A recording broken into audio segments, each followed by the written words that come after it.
The manager of the month curse and the January curse strikes again. Derby aren't on the best of form, but they're heading to a game against Cheltenham, looking to turn the tide and hopefully trying to get themselves a new striker. In the previous game, Derby lost 1-0 against Reading, losing john-jules late on to another hamstring injury, something he's struggled with a lot in his career. Shall we now take a look into the game against Cheltenham and let's see what Derby need to do. So it is time for Curtis Davies to return to Pride Park Stadium for the first time since leaving on a free transfer in the summer. Derby obviously played Cheltenham earlier in the year and it ended as a draw, a game which Derby were very disappointed to come away from with only a draw.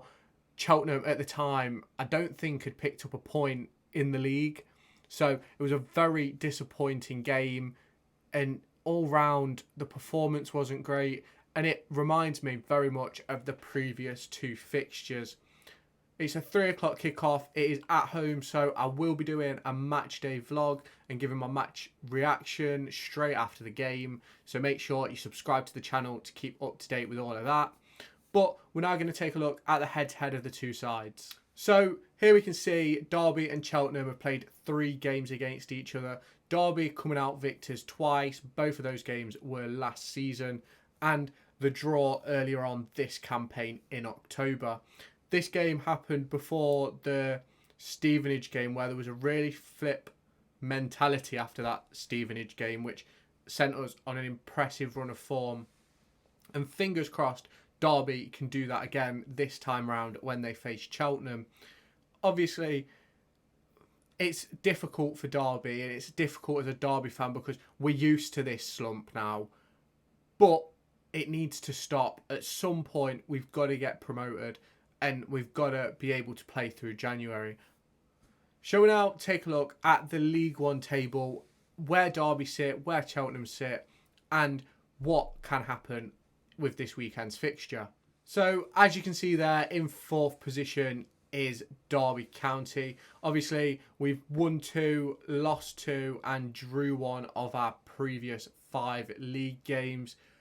To be honest with you, it's not an horrific run, it isn't, but every time we get that opportunity to break into the top 2, like on Tuesday we had the chance to go top of the league, we seem to bottle it. And that's the best way I can put it. I think we're massively missing the likes of Craig Forsyth and Ryan Nyambe, and hopefully we can get both of them back soon.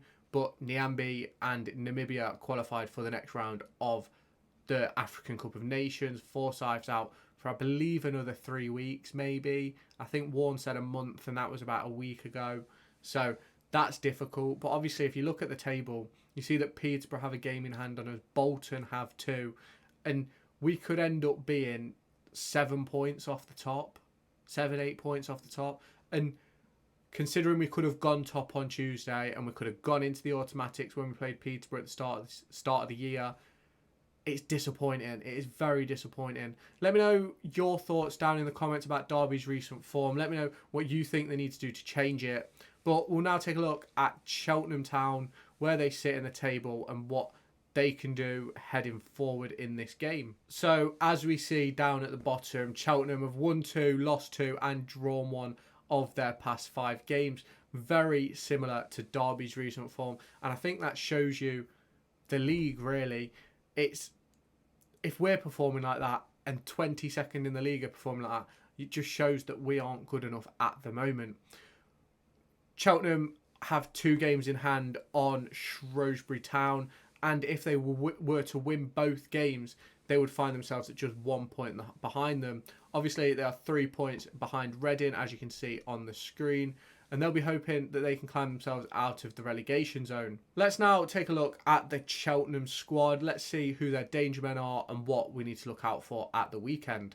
Cheltenham Town's manager is 46-year-old Englishman Darrell Clarke. He's been in charge since October. He came in and really flipped the switch for them. He's won 6 games, lost 7 and drew 4. He was most recently at Port Vale where he averaged 1.5 points a game on a 42% win rate. But he's also had time at Walsall, Bristol Rovers and Salisbury City. Derby, cult hero Curtis Davis is one of the defenders at Cheltenham Town. He's played a whole host of games. He missed the game earlier in the season due to a suspension, but hopefully we can see him back at Pride Park this weekend so we can give him the send-off that he deserved last season. There's a few players that Derby County need to look out for, Liam Seracom being one. He's got 8 goal contributions this season. You will see the name Will Goodwin, but he's a player that Derby County don't need to worry about. He has since made a transfer to Oxford United. As you can see on the FOTMob ratings, Curtis Davis leading Cheltenham Town. As to be expected from myself, he is an excellent footballer, but coming to the back end of his career. If you look on the right hand side of this lineup sheet, you see that Cheltenham Town play a 3-5-2, pretty similar to what Warren tried to get us playing earlier on in the season. So it'll be interesting to see if Paul Warren decides to match up with their 3-5-2 or if he'll stick to our 4 at the back formation. Here is the team that I am predicting for this fixture. You'll obviously see Tom Barkhuizen in at the number 10 role. I wouldn't have him as a number 10, but I'd have that front 3 rotating. Obviously have one up supporting Collins in our attacking play. You'll also see that Conor Horahan isn't in the team. I don't think he's going to get dropped, not by any means. But I think we need some more legs in the midfield. I think with Bird and Horahan, I think sometimes we're a bit too static in the middle of the park. I think we saw that at the weekend. They often cover a lot of ground, which in my opinion, they don't need to cover. Like Conor Horahan will often find himself at left back or left wing. Like there was occasions where he was like the furthest man forward, and it's like he needs to make sure that he's there to link play up. I've got no problem with them making third man runs when we're attacking to spread out the defence, but you don't always need that, especially when you've got a front 3 or 4 that we could have at the weekend. Obviously, Callum Elder staying in the side at left back. I think he was absolutely excellent on Tuesday. I don't think there's much to fault about his performance. But at some point, I want to see Louis Sibley back in the side at left back. I know it's a bit outlandish, but Paul Warner's played him there previously. He played there for the under-21s a couple of weeks ago, and I personally think it could reinvigorate his career. Hopefully that's something that Paul Warne and the coaching staff will look into. Obviously, Derby County have been on a bit of a poor run since the turn of the year, collecting only 7 points out of 15.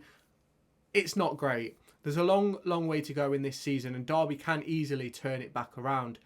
This weekend is going to be very interesting as we come into a pretty decent run of fixtures for us to pick up our form.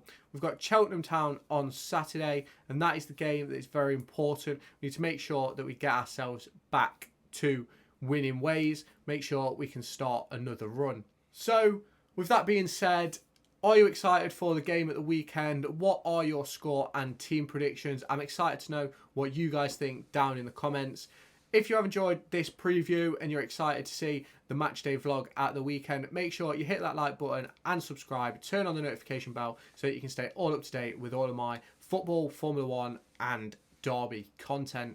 So I'll catch you in my next video. Make sure to go and find me on TikTok, pictured here, and Twitter, pictured here. These are the places where I'll keep you all up to date with all my upcoming videos and my thoughts and feelings around the Formula 1 and football weekend.